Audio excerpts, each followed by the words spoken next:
All right, it's going to be ready in just a second.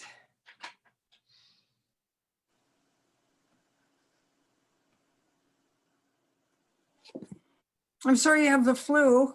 Yeah, thank you. I am too. But I guess if there's a time to have it, it's when we're home all by ourselves and no one can come visit anyway. Exactly. So We we have- are live and good to go. Merry Christmas, everyone. It's kind of hard to believe in this most unusual of years that Christmas could even be happening. But of course it's happening and often happens. I think makes it more special actually that it's so topsy-turvy, because the first Christmas would have been that way too.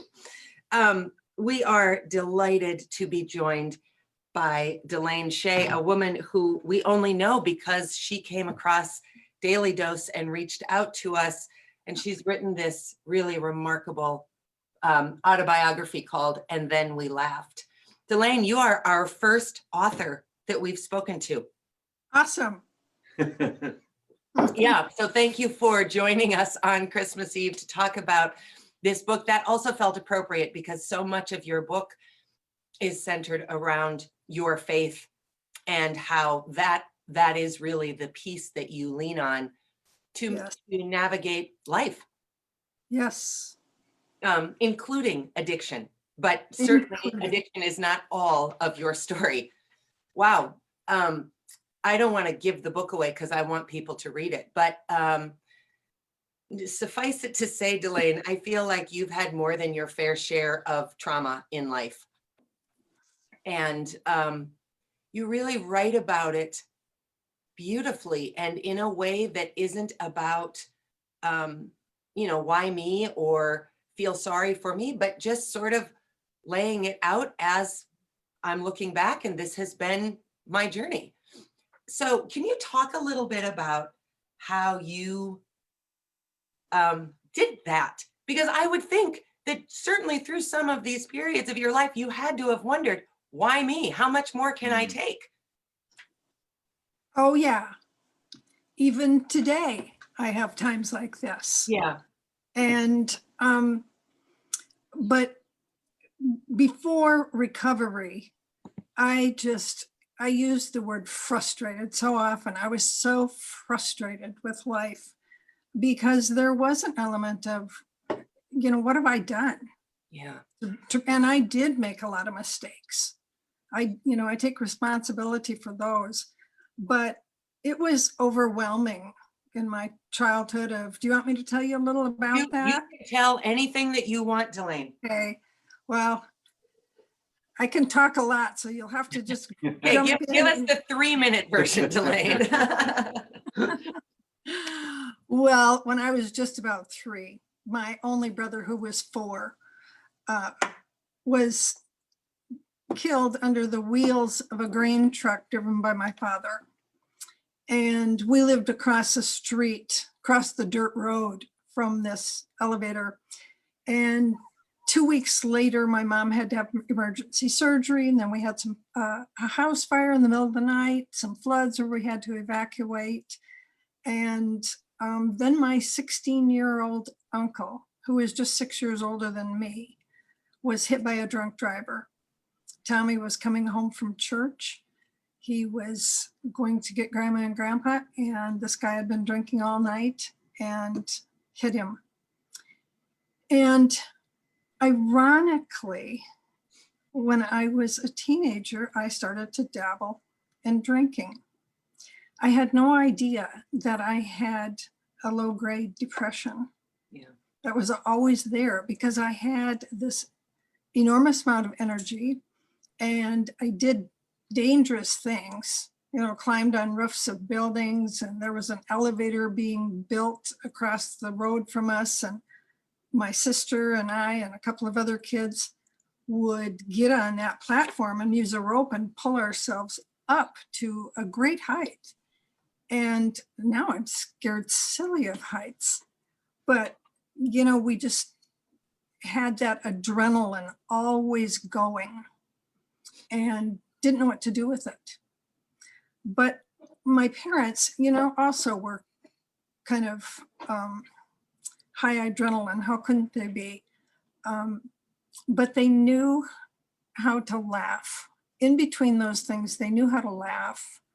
And my brother was, I hate to say the word killed, it was an accident, but every 4th of July, he died on July 2nd, but every 4th of July, my parents made that day so special. We had new outfits, we had all kinds of relatives at our place. And it wasn't until I was in my 20s or 30s, who knows, I'm way past that. I didn't know that he died just before the 4th because Sure. there would be no way to, yeah, it wasn't a big grieving scene. And the same way with other holidays, Mom and Dad made sure we had a good time. And truly, it was my mother who did it. She was the rock, she was the strength, and she made sure we got to Sunday school and learned about God. But my concept of God before recovery was that I believed in the triune God, God the Father, the Son, and the Holy Spirit. And I believed that I would one day get to heaven. But meanwhile, life on earth was one minefield after another to get through. And I had this fierce determination, and I'll emphasize the word fierce, because a lot of my decisions were so impulsive and so determined. I was going to do what I wanted to do when I wanted to do it. And that didn't work real well for me. Even though I was, when I told my mom that I had a problem with alcoholism, had the disease of alcoholism, although I didn't know disease at that time, I couldn't accept that. She said, how could that possibly be? You've always been so successful. Mm-hmm. And I was like, what? Because, Mom was the one that would say, don't make a fool of yourself. I was a cheerleader. I played softball. I was a hot shot pitcher. And, but those words, don't make a fool of yourself, rang in my soul, because time after time I did make a fool of myself. Delaine, it's really interesting. I feel like, obviously I only know you through the book, but I feel like what you're saying is so representative of really most of us in life, addict or not, which is our self-perception is so dramatically different than other people's perception of us. I mean, you say Yes. at one point, let me see if I can find it. I marked off these specific spots. Well, of course I didn't. I reveal a lot about myself in that book, don't I? But you know what else you do? And really what I was left thinking was how much was done to you. So you become an X-ray technician, Yeah. which is a perfectly honorable career. It's got a good path. And it's because a doctor says to you, you lift that quadriplegic onto that table by yourself and don't whine at me. That really your entire adult life, you've had incredible pain. Yeah. What could you have done in that moment? That wasn't you being foolish. That was you maybe not standing up for yourself. Yeah. But in when was that? The 1970s? Yeah. That would have been very hard. Women don't have the same stresses about working today that your generation did. And I don't have them because of you doing work like that. I thought I'd lose my job. Yeah, of course. And now I tell younger people, you can say no. Yeah. Yeah. I mean, I really was left feeling like you are caught between this push and pull of trauma happening to you and maybe not having a great way to emotionally heal from the trauma. And again, I think so much of what I'm not trying to play psychologist here, but so much of what you have struggled with is simply the time that you were born. Oh, a lot of it, yes. Yeah, the 60s were crazy. The late 50s and 60s were crazy. Yeah, and men didn't admit that they had emotional problems, and mothers didn't go away to get help, didn't go to therapy, didn't do the things that we kind of all do and take for granted today. Yeah. And so then you just kind of muscle through. Well, not everybody can muscle through. Yeah. And I feel like you're really an example of had you been able to get help early on, your life might have been very, very different. Yeah. Yeah. That's, times have changed, and I really have a heart for young people who are caught up in addiction. And I think I told you this, that I don't know how it is up in Fargo, but here in Sioux Falls, our grocery stores have alcohol all throughout the stores. Yeah. And a few weeks ago, I was walking into this big grocery store, and to the right was cases of wine. And this mother and what looked like a 14-year-old boy were ahead of me. And the boy was going, "Mom, buy me some wine, buy me some wine." And she said, "I'm not buying you any wine." And, she totally missed the point, of course, that the store was marketing alcohol to her son, making it look like bananas and apples and Material. Yeah. Coca-Cola. You can't sell alcohol in our grocery stores. And it's funny because obviously Maz doesn't drink anymore. I drink some wine. And there have been many, many times where I have thought to myself, oh, it would just be so much more convenient if I could just grab a bottle of wine while I'm at the grocery store.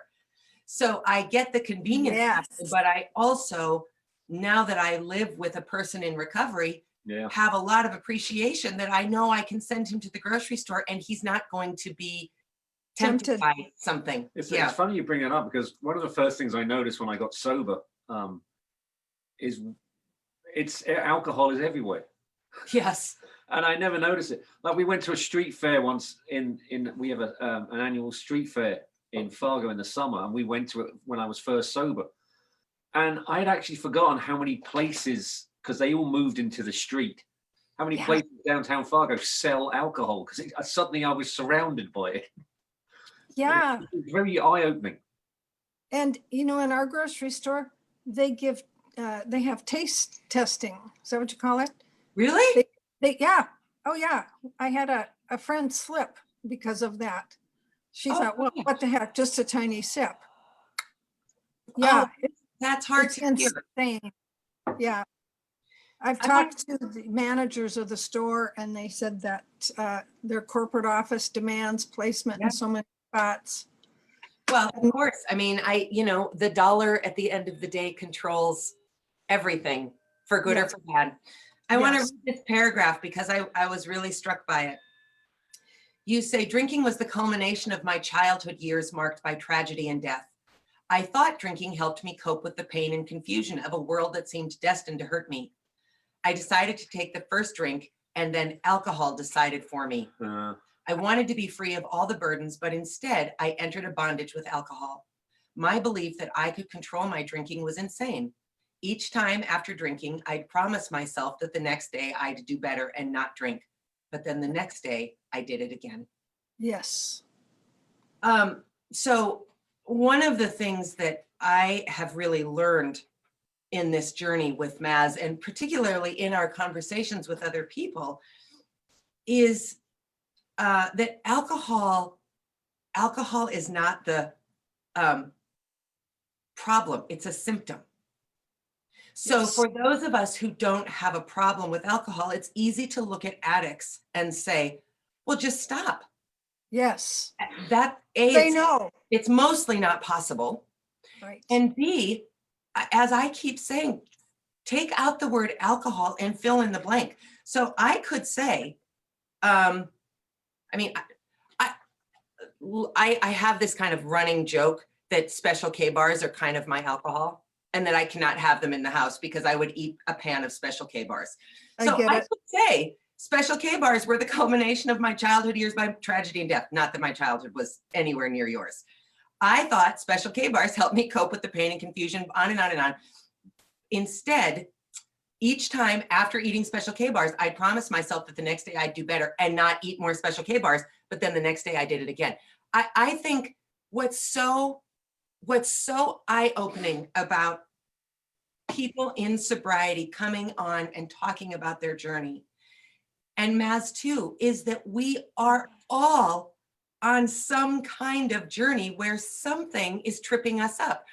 Alcohol has so many damaging side effects, and culturally we have made it such a both highly acceptable thing and highly shame-filled thing that it stands alone, but it really isn't any more or less damaging than a lot of other things in terms of how you are coping with your own pain, whether it's eating or shopping or gambling or extramarital affairs or fill in the blank.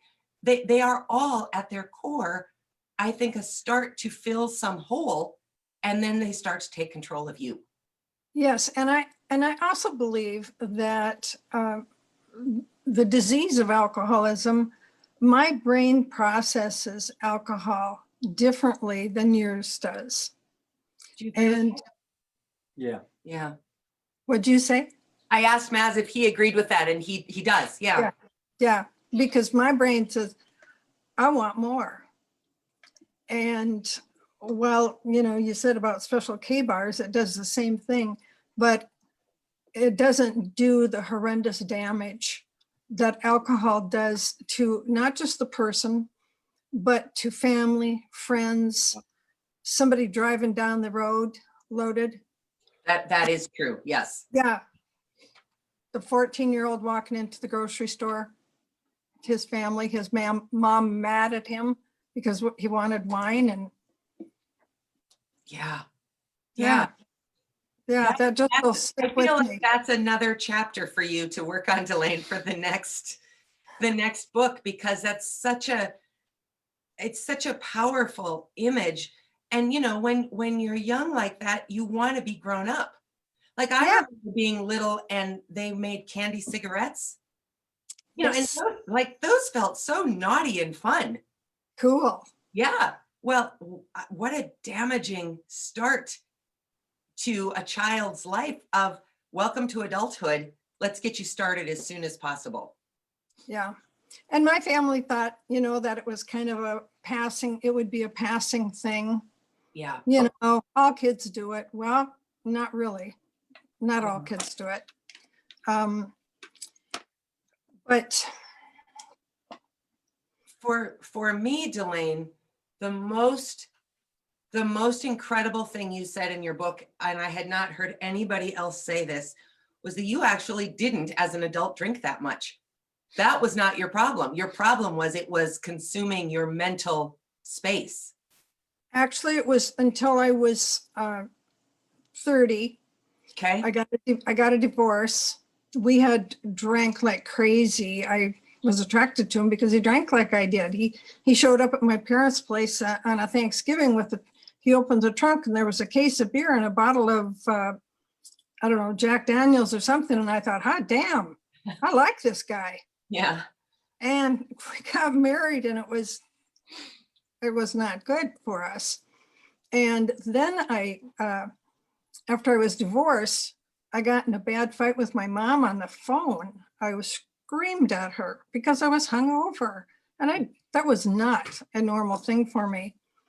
And I thought, oh my gosh, alcohol is causing a problem here. I better watch it. I better be real careful. And that really started when I met my second husband 4 years later, and just thought, boy, I don't want to blow this. And so I would watch, and if I'd have a drink, I'd make sure there was only this much alcohol in there.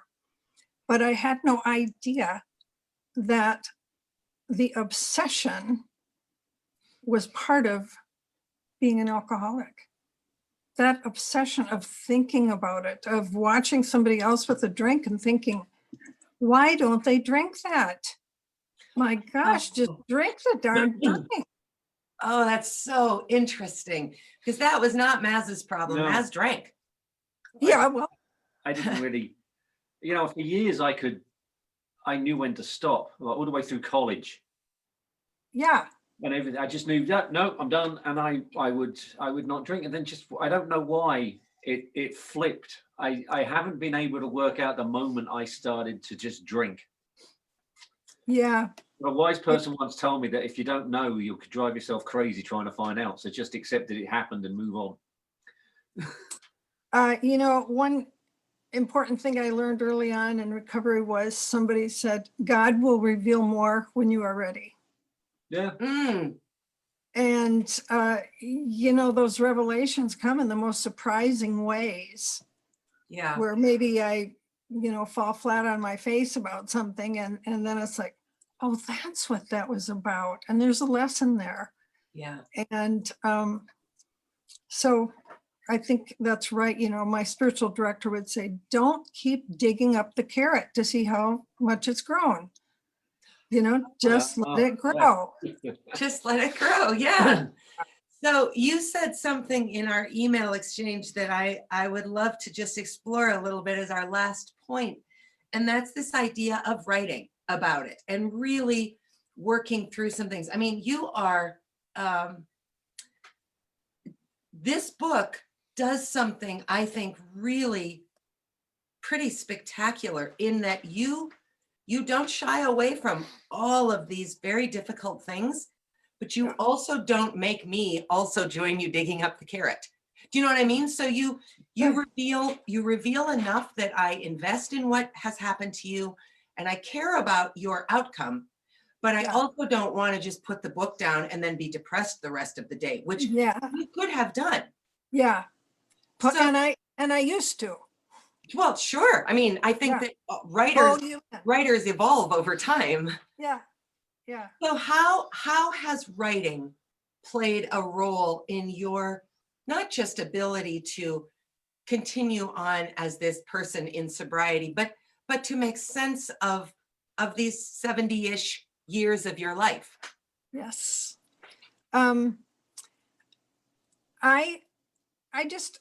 I guess I always wanted to write. When I was 16, I came home from drinking one time and I wrote, I will never do this again. And then one night I was in trouble with something from my parents. And so I wrote, they wouldn't listen to me. They were so mad. Of course, they deserved to be. But I wrote them a note. And the next morning they said, oh, okay, now we get it. Thanks for doing that. So those were small seeds that, you know, I didn't realize how they germinated, how they grew. But going to my spiritual direction, she would pose things and I would write. And I've taken writing courses for spirituality where I had all this junk inside me that I knew I needed to resolve in some way. And it's still resolving, you know, until the day I die. But my writing helps me to reflect, and it will bring up things that I can go, oh my gosh, that's part of it. So I joined a writing group at church over 20 years ago. And now with COVID, we can't do it, of course. But I would write stories, say of my brother's death. And the story I would write at the beginning would be way different than the one I'd write 20 years later. Yeah. And then I would write stories about funny things that happened in my family, like my sister dousing me. Yeah. And I wrote some funny things about our family. And I really feel like my writing was also a voice for my parents. Mm-hmm. I swore that when my dad, I would not speak publicly about my brother's death until my dad had died. Yeah. And this is a God thing. 1 week later, I was asked to give my testimony at church. Yeah. And my mother was watching on TV and I just prayed and I told the story. And I called my mom right away and said, are you okay? And she said, I'm so glad you did. Yeah. Yeah. But I have been journaling a lot. I had a concussion in September. I hit my head on a cabinet in the house here. Oh. And yeah, it was called a mild concussion. And I just cringe every time I hear somebody has one because it's been a long, hard recovery. And doing those disciplines, you know, that we're supposed to do, not get hooked in on technology and Facebook, and boy, that, you know, writing about that as far as, oh, this hurts to take time off like that. But at the beginning, I had this Pollyanna thinking of, oh, I'll spend so much time with God. This will just be so spiritual. Oh my goodness. That's what happened when I went to spiritual direction school. I thought, oh, this is going to be such a spiritual journey and everything is just going to float along. And then I said, all hell broke loose. Yeah. My mother died, a dog died, a son was in Iraq. I mean, just all kinds of stuff. Well, I So- do think that adage of the surest way to make the universe laugh is to make a plan. You know, I do think Yeah. think that however Yeah. you want to define the larger Yes. cosmic world, I do think it waits for us to say, oh, here's how this is going to play out, and then says, really, is that what you think?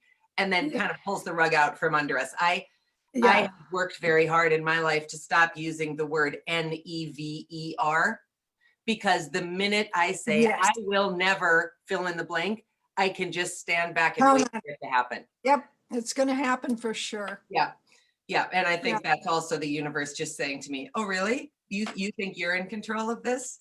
Let's see what you do with that. Yeah. That's a good one. Well, Delaine, tell people where they can get your book. Well, my book is available on Amazon and BarnesandNoble.com and in Sioux Falls in a few stores here, Barnes and Noble. Sioux Falls across- Ambrose. Pardon? You can get it at your Sioux Falls Ambrose, correct? Yeah, Zendros. Yeah. Thank you. Not at ours, but at the Sioux Falls one. Well, Yeah. I really recommend that people order the book. Boy, if you are not a person who struggles with addiction, that's kind of irrelevant to the purpose of this book. It is a piece of the book, but it is not the whole of the book. And gosh, you are a living example of, well, I guess we better just make some lemonade out of these lemons. And you just left me feeling quite hopeful, Delaine, both for you and for my own journey. We all have stuff we wish wouldn't have happened, choices we wish we wouldn't have made, paths we wish we wouldn't have taken, but we wouldn't be where we are had we not gone down those paths. Right. I know that I'm able to help people because of what I've been through.